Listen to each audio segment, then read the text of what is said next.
Babies don't come with instructions, but could mandatory parenting classes be the answer? You need a license to own a car, to drive a car, and to permit you need a permit to own a gun, But with the hot topic of parent shaming and so many tragic stories of child neglect, DBL Nation, should parenting require training and certification to obtain a license? Maybe we should explain what's going on for Cam a little bit. Yeah, what's been going on? This is the part in the show where we ask the audience. What am I doing So the audience writes in about the questions that we posted. Just to give you a little update, because it seems like we didn't do that at the break. I feel like a terrible hostess. I'm so sorry. No, I was prepped, on the way from the airport on this segment, so I'm aware. All right. I appreciate that. Hey, we're open and honest. No, that's here, good. Cam.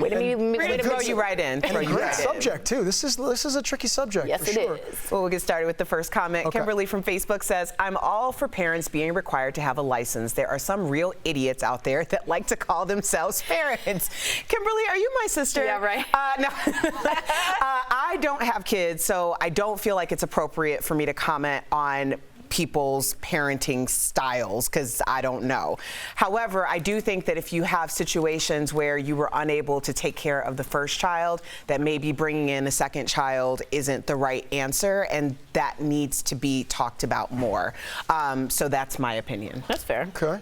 All right, do we keep talking about that a little bit longer? Should I go on to the next comment? No, we go right to you. Okay, you guys all looked at me. I figured that was a sign it's time for me to talk. Deer in the headlights over there. Donna from Facebook says, how about making them pass a drug test and enforcing other requirements to show that people having kids are suitable parents, which is very, very interesting. My question for this, though, is, so on that note, what happens if somebody gets pregnant and they haven't got the license and they haven't passed the test? So yes, there's a lot. I think there's one side of that argument that makes sense.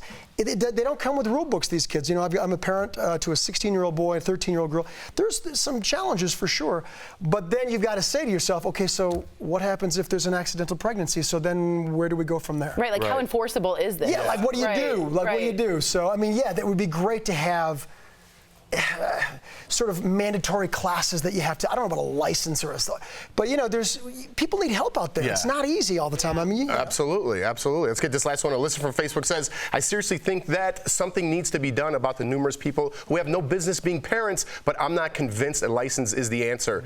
Me neither, Alyssa. So what happens? You fail your test and you get your child taken away? Get real. And who's making these tests, by the way? You're not going to have a kid that gets pregnant underage or drinks and drives or does anything bad? First of all, I don't like anyone parent shaming me and telling me what to do as a parent. I wouldn't do that to anybody else. It's a very, very slippery slope. Yeah, I don't like government with licensing private citizens on anything, but I love the idea of maybe subsidized classes or mandatory classes for people. I like that idea. Yeah, they have those too. You could go to like birthing classes or things that you want. You could be involved. But those are voluntary. What we're saying is, I like the idea of mandatory kind of, which is weird for me to say.